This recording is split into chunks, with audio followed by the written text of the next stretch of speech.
I'm on a journey to get better, and I want to do it with you. And I'm not just focusing on physical health, I'm focusing on everything: emotional wellness, spirituality, finances, relationships, and so much more. Every week, it will be my personal goal to bring us, the world's leading healers, experts, and game changers, to share groundbreaking secrets and tips to getting better in all areas of life.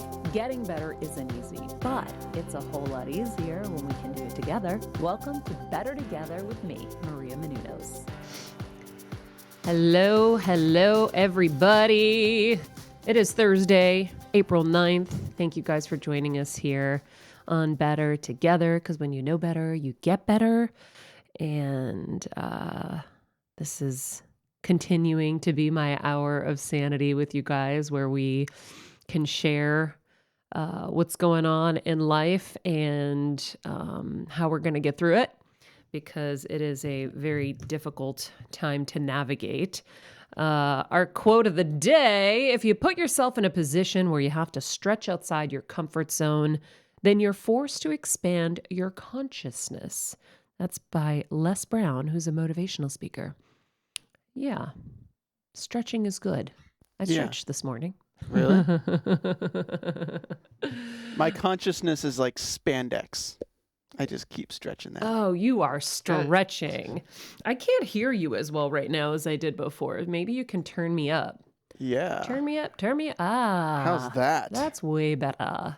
Way better. Now you can hear my dumb jokes better. I can, actually. My consciousness is my Spanx. I heard that. Don't worry. You don't need to say it again. I just wanted to let you know. Oh, man, guys. Okay, so it's raining here in LA, and my allergies have kicked up. I've sneezed maybe 30 times. Thank God no one else has access to the studio, because my droplets are everywhere. Oh, man. Jeff Graham, you are very focused in studio back there in the office. I am. I'm just trying to, this crazy Tyson stuff, we're going to get to it, but man, there's just, part of my job as your co-producer is to make sure that I'm on top of all these news stories. And with the way Corona and pandemic is right now, there's new stuff every 5 minutes. It's crazy. Yeah, I saw that last night before I went to bed, actually. So it was something like the Tyson Food Company, Tyson Chicken, has been having coronavirus situations with their employees. So they were going to shut down. I think it was for like 2 weeks, which, triggered a response in me, because if the largest like chicken people shut down, are we going to have a supply issue, right? Like, you start to think of that. And we've already talked about the fact that countries are supposedly stopping exports of wheat and things like that. Like, I start to think, oh gosh, are we going into Walking Dead times, guys? I know, it's crazy to think about. Luckily, it looks like it's only a couple plants right now that have been shut down. But again, it feels like every day is just a who knows. It's like we really do have to take it day by day. Yeah. Wait, what was that song? It came from Full House, not Full House. Step something. Step by step, day by day, a fresh start on a different kind of way. way. Remember that song? I feel like I'm left out on this one. Oh, yeah. Oh, you know what? Okay, here's another crazy thing that hit me. I was watching something, and I think it was that Octavia Spencer show, Self-Made, and she picked up the phone and she talked to an operator. Now, you guys are too young. I don't think you ever experienced an operator. Do you remember ever picking up the phone and talking to an operator? I think a New York payphone once, like long time ago. Okay, so I'm 41, and I remember when I was little, you used to be able to call 411 for information. Yeah. And get connected. Like, I'd like to talk to Jeffrey Crane Graham, excuse me. Okay, let me connect you. And they would connect you. It's so crazy. I haven't thought about that in so long. Like, you've seen the jokes of like a Walkman, when a kid today looks at a Walkman, They're like, what's that? But no one's ever played the gag that I've seen with the operator and 411. And the operator, can you please connect me with the LA Police Department or whatever? I mean, have you seen phone booths around? Like, there's still some in LA, and it's like a look into the past. Yeah, or when you see a mailbox. Sorry, guys. First of all, try finding a mailbox. It is almost impossible. What do you mean a mailbox? Like a big blue like U.S. post office drop mailbox. Off the package mailbox. I remember being back home last summer and I had to mail a letter, and I found one in my hometown of Medford, and I took a picture because it was like seeing a dinosaur. It was the strangest thing. And so, much has changed. We should have you know what we should make, Maria? We should make the Millennial Museum. We should make the museum that's like, all right, come check out the stuff that we all grew up with and know about, but you never see anymore. Well, this is a telephone with a cord. I know, right? This is an operator. Just have like a person in a box. It's really strange when you I had such a strong reaction to that the other night, and I made Kevin pause the show, and I'm like, Kevin, oh my God, wait, when we used to hit 0, did we say connect me with, Stephen Lemieux, or was that through 411? Like, we had this whole discussion. It was really kind of fascinating. Anyhow, I mean, rotary phones were a weird thing. Nobody knows how to use them now. I think it was BuzzFeed created a video or something that was kids try to figure out. They give them 20 minutes to try to figure out how to call somebody on a rotary phone, and none of them could do it. Yeah, that's why I used to love Kids React. It's a series on YouTube, and I was trying to produce a show with them because I just thought it was so brilliant to see kids going in and seeing all these devices that we used in our generation, and they're like, what's this? I don't get this. It's kind of funny. If I remember right, one of our interns at AfterBuzz didn't know what a VHS was. Yeah, Haley. Shout out to Haley who watches this show. Stop it. Yeah. I know. She had a lot of things she didn't know. And it's interesting. It's how would they know if they didn't experience when it? When we work with interns at AfterBuzz, any of them that are 18, 19, you got to remember, that's born after Y2K. Yeah. They were not alive while people were freaking out about the modern day American Mayan calendar. Mm-hmm. It was ridiculous. And now it's just, there's this weird disconnect as I get older. And I'm like, oh, you don't know what a VHS, you don't know what Blockbuster was. Oh, so you have to rewind the tapes before you give them back. Okay, so a tape is this plastic cartridge thing. It's so funny. Oh. It's so funny to think back to that. Kevin goes, well, did you ever have a mailman? I am a milkman. And I'm like, no, honey, you're way older than me.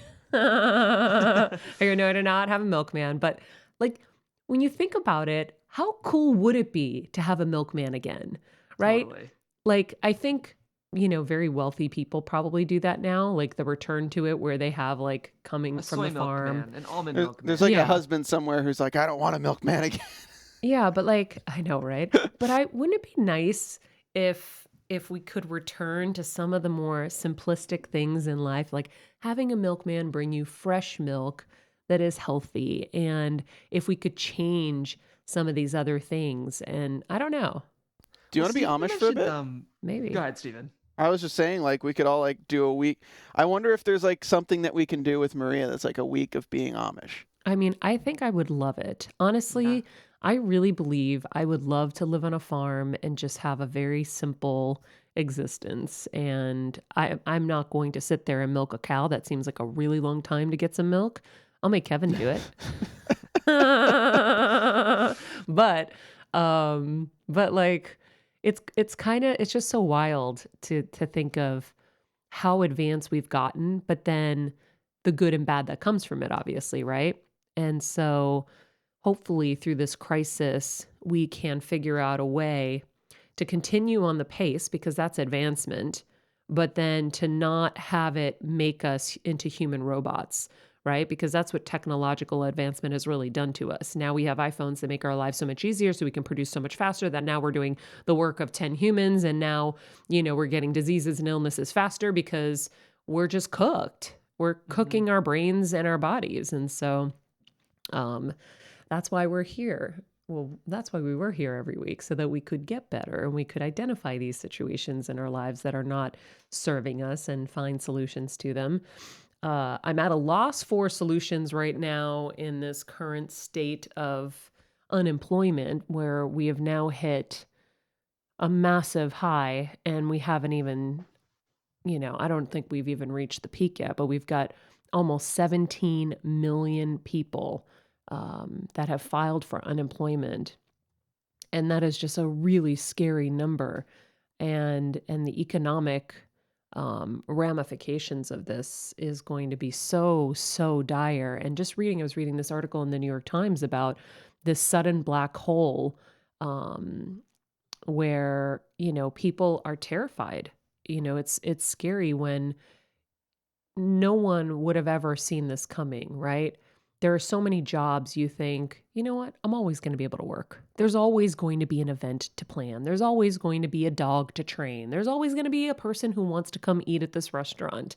And now none of that exists, right?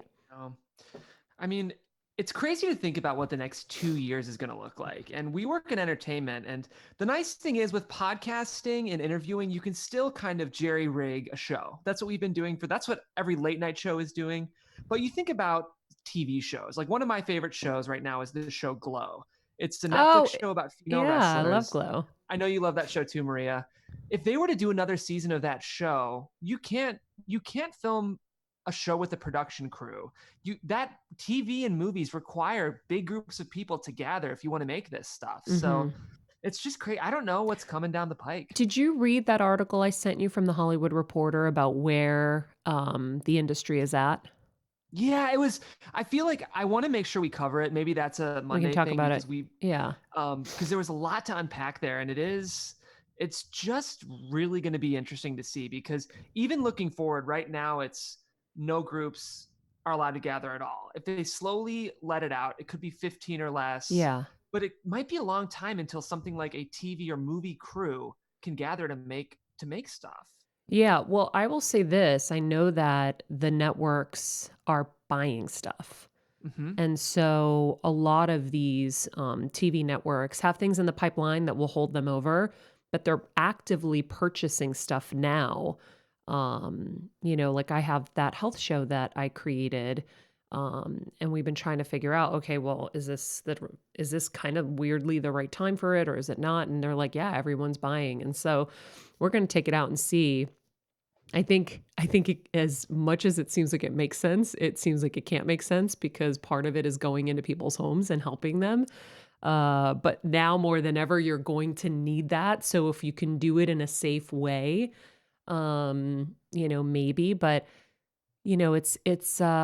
I think what's going to happen, at least in California, because you can only allow the economy to tank so much, right? Like you're already hearing President Trump is saying we're going to be opening soon, we're going to be opening soon, because it seems like we have, scary to say this out loud, but it seems like we're flattening the curve, right? New York hasn't had any new virus hospitalizations, right? And that's as of today, the New York Times reported new hospitalizations for the virus are nearly flat.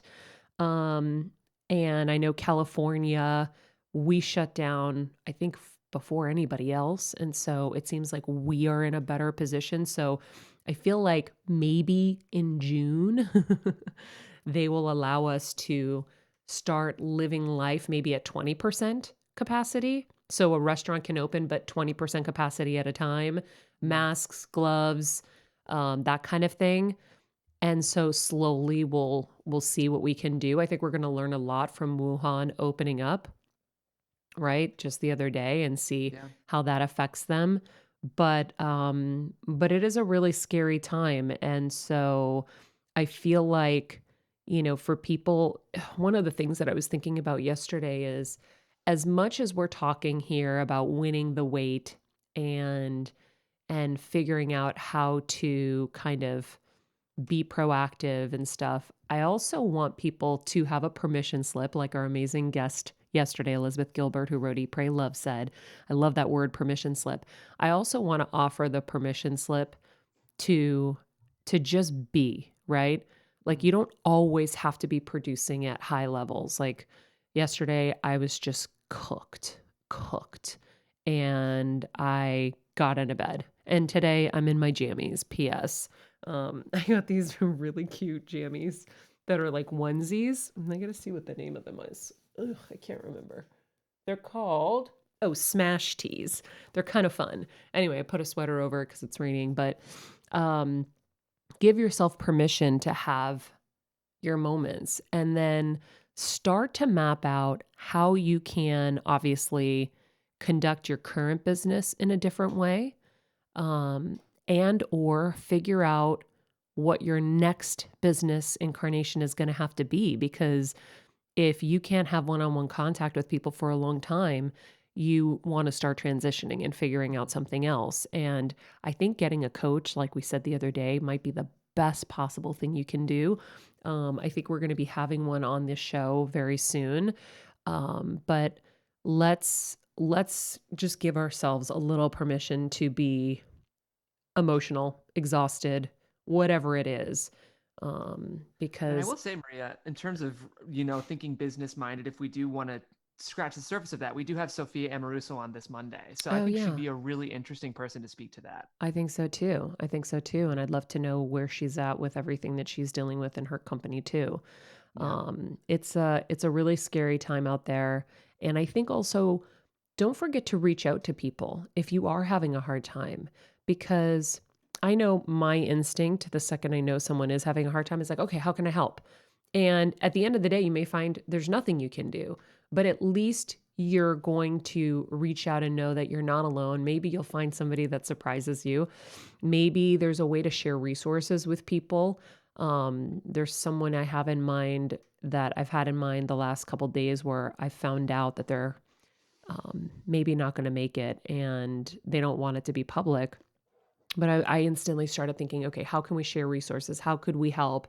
How could we figure out how to lift them up in this time? And so I can't be the only one that can think like that. And so reach out for help, and you just never know what will come of it. And start thinking of how to shift your business, even if it's temporary. Think of something that you've always wanted to do that that maybe you can do, and virtually, because unfortunately that might be a world we have to live in for a while. We will see. In the meantime, thank you guys for joining us here on Better Together. If you haven't already migrated over to Patreon, please do. And thank you to everyone who has been. We want to create an ad-free space. Jeff's working hard on figuring out our next episode. And, I think what we're going to do is kind of go back to what we were doing on Mondays on the Patreon episode, where it's more kind of about, our emotional growth and such. But it's definitely something that we are trying to build. In the meantime, if you love the show, share it with a friend, share it on social. Anything you can do to help support us in this moment is greatly, greatly appreciated. Yeah, I had some fun moments with my parents last night, actually. I wanted to share with you guys because it's been a rough couple of days, as I think I've mentioned, with my mom. And she was just, melting into the couch, and it was so frustrating to watch. And I started giving her some like tough love, which is a not fun place to be. And because I'm the only one she'll listen to. So if she loses me, she knows she's kind of done. So once in a while, I have to kind of get tough on her, and I did. And now I'm seeing her literally moving around the house constantly with her walker. And that's been great. And because of that, she's getting her confidence back and her strength. And it happened like overnight. And I kept praying and praying for it. And so yesterday I saw her, she was bending down to fix the rug because of the rains. And I go, Mom, don't do that. And she goes, I have my balance. I'm okay. And she did it. And I was like, huh. And she stood straight up. And I'm like, wait, I haven't seen you stand straight up in a while. And so it was interesting. And my dad's been really, really down because of it all. When you have to be with somebody 24/7, like I'm escaping because I have stuff to do. He's not able to escape. He has to be right there next to her. It's really difficult. So I was like, yesterday I was tired, but I'm like, maybe we need to play some Uno. So we started playing Uno, and my dad's really, really smart. And so it's really hard to beat him. And then I finally figured out the trick to Uno. If you're playing with two people, but also, I guess if you're playing with more, when you're playing with two people, it's with just you and someone else. It's hard, right? So what I would see him do is he would make it so he'd have like 4 wild cards to end with so that you just can't lose. Yeah. So then I started the gimmick. And I crushed him. It was so good. But Steven, do we have those videos? Yeah, I thought have they them. were I'm so much fun. waiting to roll to them. Are we good? oh yeah, sure, go ahead. Let's take a look. I am currently kicking my dad's ass at Uno. That's 4 hands in a row. I think it ended up being like 8 by the time I was done. How you feel right now? I'll tell you, defeated. It's really hard for me as a daughter who loves my parents as much as I do to inflict such pain on him, but what can I do? He's making it so easy to kick his ass. I know. Wait till the end. 4 games in a row. Don't laugh What's the at the score? 1,000-0. Oh my god, I'm evil. You again. Guys, it just keeps happening. Won even So much fun. 1 minute of It's tonight. so much fun when you let us Dad. in on those stories. Just Dad. watching you. Then you started I dancing feel, with your parents last guys, night. I feel Great music was terrible. I feel playing. terrible. It's just so It's great. just getting so Yeah, boring beating you, Dad. Stephen, click through if you can, because we started dancing in the kitchen. I love this song, He Somamu. wants to learn Notis how to Greek dance. I Faganakis. love It was one of my first Greek concerts in Boston. Somamu. Does Kostas just have one dance, or does he know like multiple? That is like the dance that men do. So it's his specialty. Yes, it's his move. Got it. And then my mom started getting in on the action. It was hilarious. So I blast Greek music when my dad is sad and it makes him so happy. But then some songs he connects so much with, he gets emotional. So I have to like be careful of what songs I play because I don't want to see him crying. It makes me sad. So needless to say, I changed the juju in the house. I got everybody happy. Everyone went to bed having fun and laughing. And I went upstairs and I said to Kevin, I'm like, mission accomplished. My mom's moving. My dad's happy. She was happy. And we're just going to keep on trying to do that. Love it. Yeah, it was good. It felt good. In the meantime, we have a great guest that we're excited to chat with today. So Dr. Betsy Kannenberg is part of our Better Together community, by the way.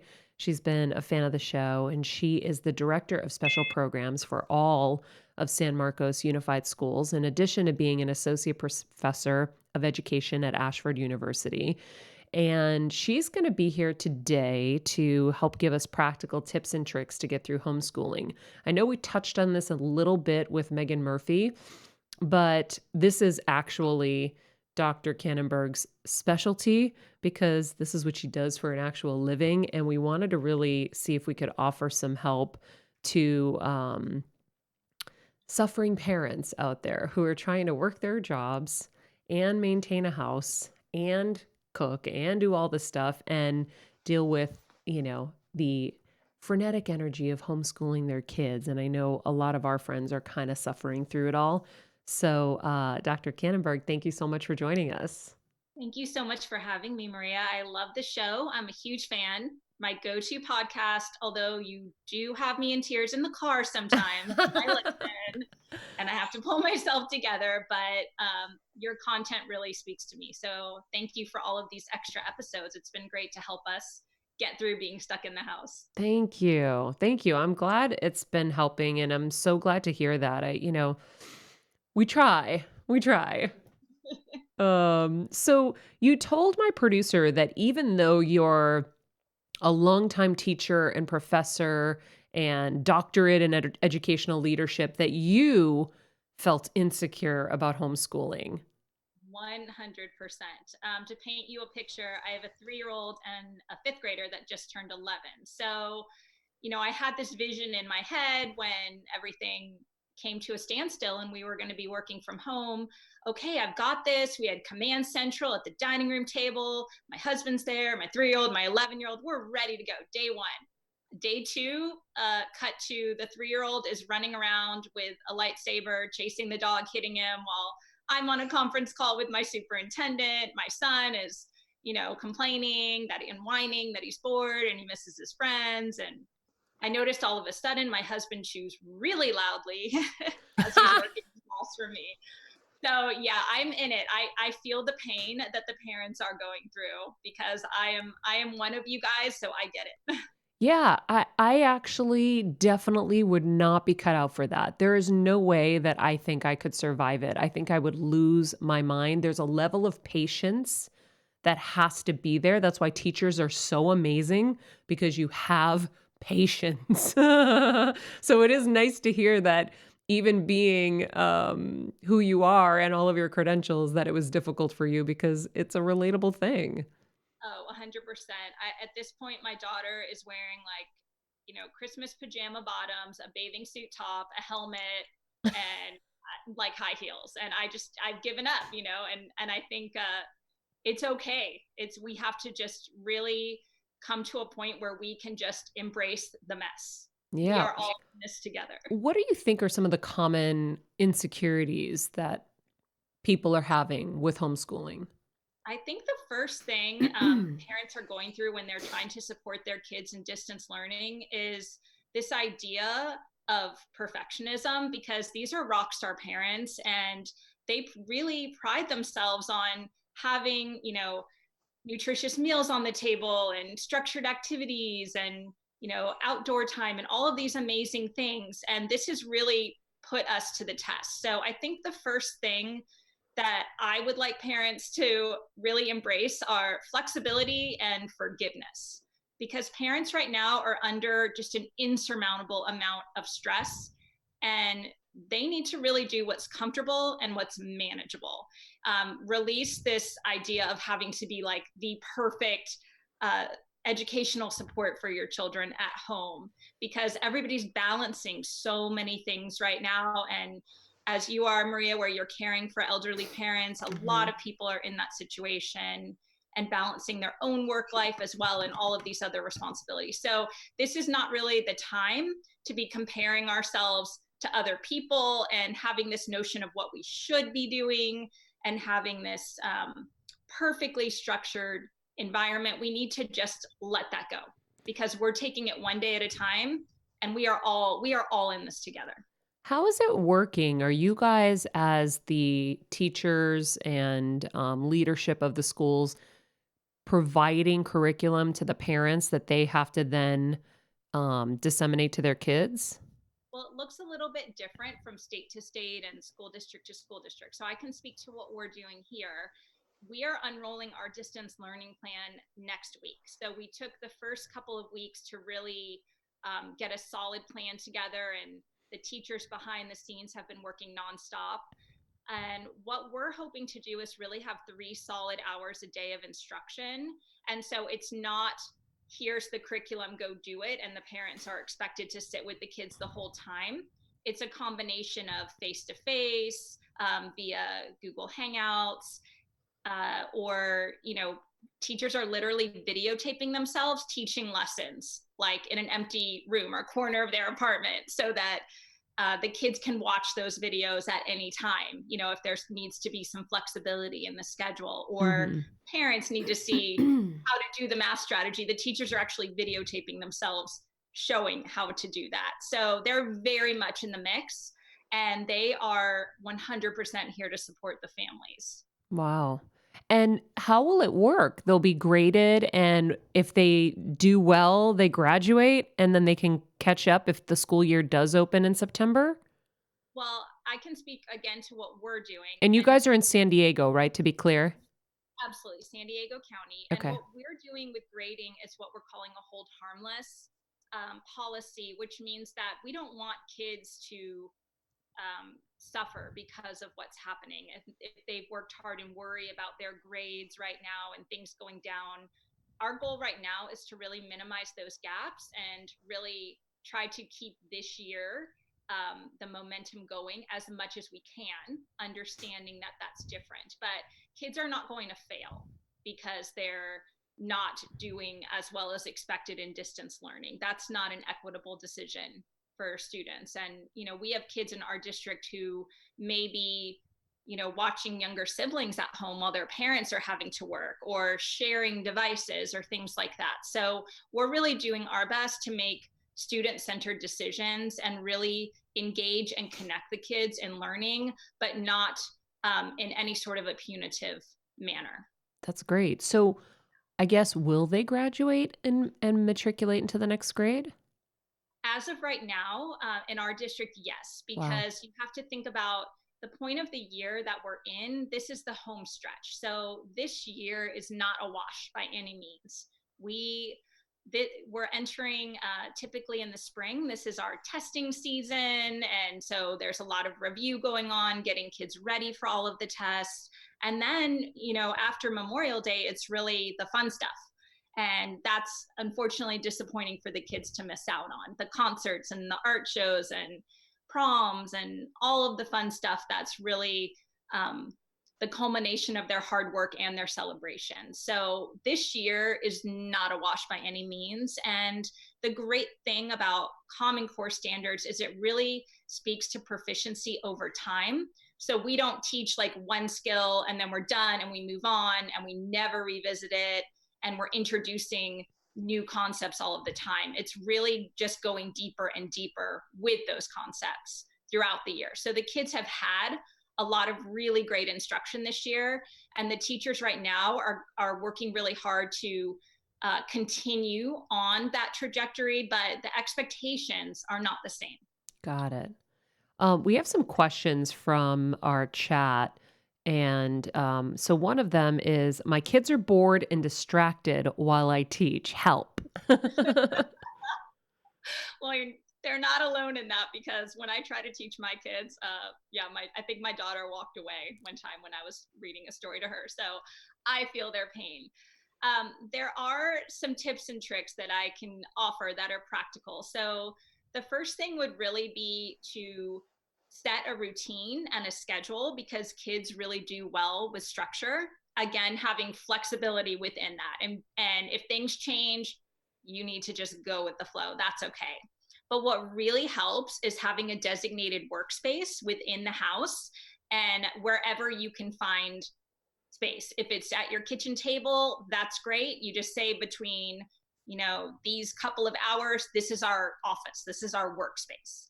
And it really helps to have the supplies that you might need right there, and just really break down the tasks that you're asking the kids to do, because it's not really reasonable to think that they're going to sit there and focus and do, seat work type packet work for 3 hours on end. These are kids. So breaks are essential. And what I've learned from my kids are that they need to move. If you can get outside and let them run around, do it. If not, there's a great website called Go Noodle that has exercise videos for kids, and they love it. So cool. Anything you can do to really just kind of chunk the day and chunk the task so that it's more manageable. Because think about it, as adults, we don't really want to sit there for 5 hours straight without any breaks doing really tedious tasks either. Very true. Very we have true. to have a little bit of flexibility with that. I have another one from someone that says, I hate math, maybe even more than my kid. Oy, that would be me. Maria, as a principal, I heard this a lot from parents, especially when the standards changed. And this is my number one piece of advice for that to parents. You need to fake it. You cannot show your kids. I love it. Because believe it or not, your math abilities have no bearing on how your kids will do in math, but your mindset about math will transfer to them. So if you as a parent are saying, this is impossible, I hate math, I can't do it, kids are going to pick up on that and they're going to adopt that mindset. So it's really important that we show what we call a mathematical mindset. And that is that anybody can be a great mathematician with hard work and effort. It just takes practice, and really just embrace the struggle. And it's okay if we make a mistake. Our brains grow, we're learning from that. And so we want kids to not back down from a challenge. And there's an amazing professor out of Stanford named Joe Bowler, who has a website called ucubed.org with tons of resources for parents on how to cultivate that mathematical mindset, even if we, as students ourselves struggled or hated math, or, want nothing to do with it, that doesn't have to transfer to our kids. I love that. We're going to put all of these suggestions in the summary to this show. So if you're listening to this and, you're, I don't know, at home bored, I'm just kidding. We're going to have it for you guys there. Normally I'm like, if you're on your hike or, you're on the go on the subway, that's not really happening. We're trapped with our kids. Another one is, how can I reinforce when my students are doing well? Oh, absolutely. And something that's really important for parents to know is praise the student's effort and their perseverance with a task. It's not about great job, you got this answer right, you're so smart. It's really about their effort and the amount of work that they're putting into things, because that's going to make them more apt to take on challenging tasks and want to do more, and also to not be afraid to take a risk or to make a mistake, because we want to make sure that we're celebrating all of it, the right answers and the wrong answers, because it's about the process. Got it. So, and you know what? I just say whatever works for you and your kid, go for it. I'd be lying to you if I said my daughter had not had like at least 2 bags of gummy bears in the past week. So, it's not ideal, but, at this point in time, my family and I like to say, you know what? Hey, no rules. It's quarantine rules. So it's survival. So do what works for you and what works for your kids. So true. So true. What are the practical tips you can offer parents in terms of engaging with their kids? Well, it's interesting. I asked my son this question and he said, Mom, the best thing you can do is kind of leave me alone and just like let me do my work, because it makes me stressed out when you're hovering over me and watching everything that I'm doing. So I think it's okay to let the kids have some independence.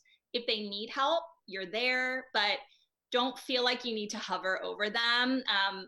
Their teachers have designed learning tasks for them that should be at their level.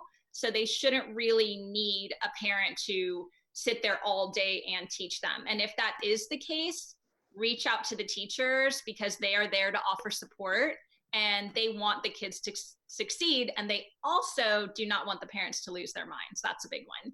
I love that. They have kids of their own too. So, I think, again, something that really helps to engage kids is letting them teach you, because they love to be the teacher. And again, it deepens their understanding and their knowledge when they can be the expert. And so just, ask a lot of questions and act kind of confused and let them explain their thinking and show you, talk you through that math problem that, hey, you may need them to show you anyway, quite frankly, right? But let them do that, because it's really empowering for them to become the experts, and it's engaging. I love that. Well, also everybody learns differently. And I know for myself, once I put it inside, I had to repeat it out loud for it to kind of stick. Absolutely. Let them talk it through, especially if we're talking about math in particular. There are many ways to solve a problem.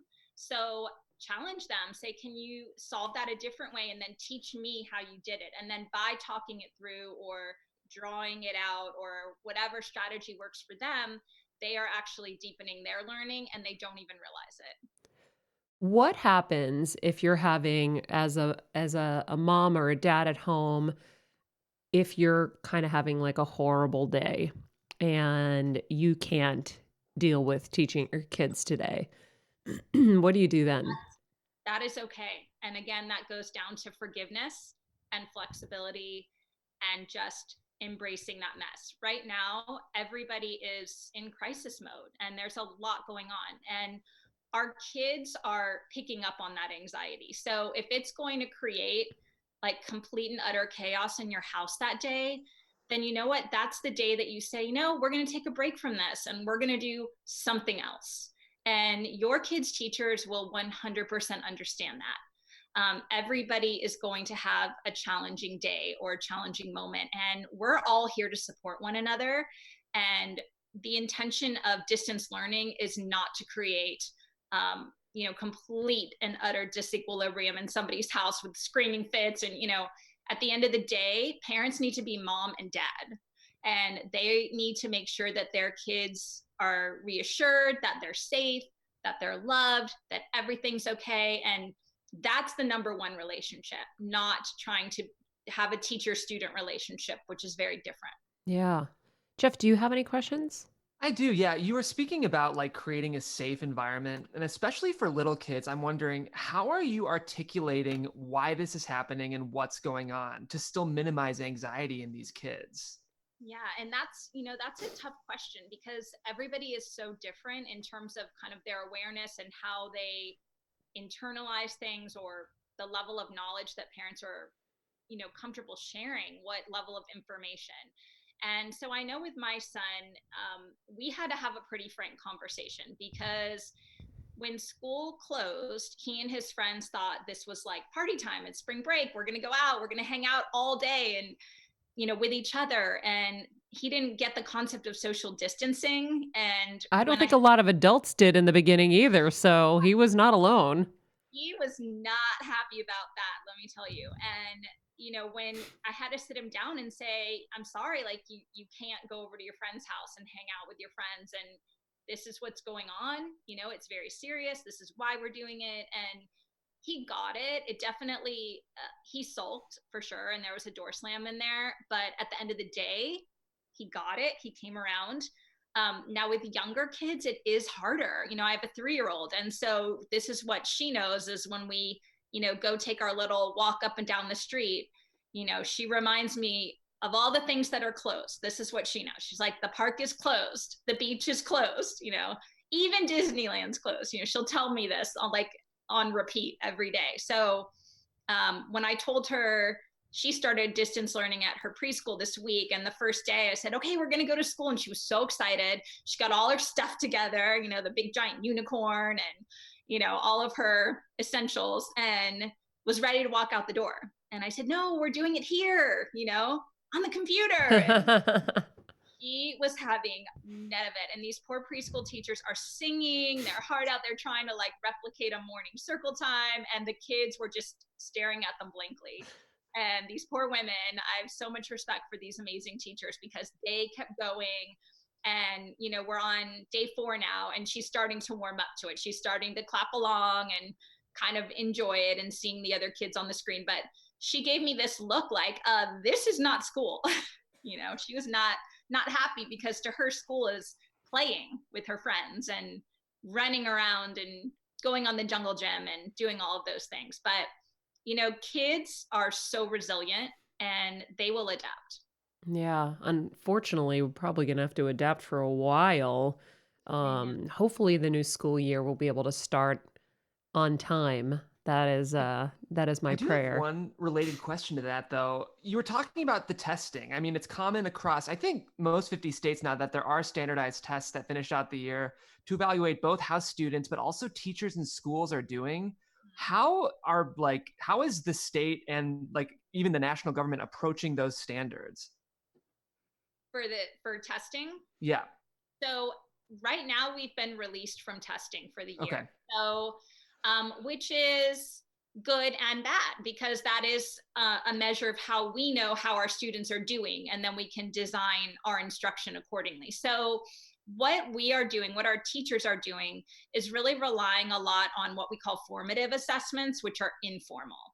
So that's really knowing your students really well and using different techniques to check their understanding so that you as an educator can monitor and adjust, make sure kids are getting what they need, that the level is the correct level of difficulty. As the teacher, it lets you know, do I need to go back and reteach this? Do I need to, enrich this a little bit more? Is it too easy? Do I need more challenge? So we're really relying on that teacher-student relationship because it comes down to really knowing your kids. Mm-hmm. And sometimes that type of testing is actually much more accurate than a standardized test because not all kids are going to do well on standardized tests, but it doesn't mean that they aren't making growth and that they aren't progressing. That is true. Yeah. I never really enjoyed the testing part. Has anything good come out of this? Have you guys learned anything that you might apply for future school districts, even when we return to a normal environment? Absolutely.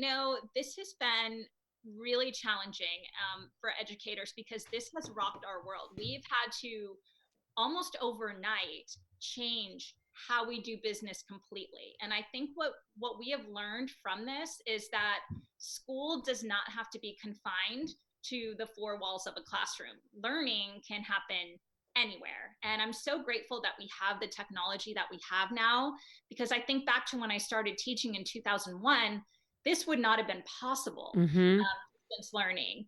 But what's happening behind the scenes right now with teachers across the nation, and I'm sure around the world as well, is some pretty amazing innovations. And what we're seeing are teachers joining together and sharing ideas and learning new platforms and creating digital platforms through apps like Google and the Google Suite, and really trying to engage the kids and keep that connection alive, because learning is a really social activity.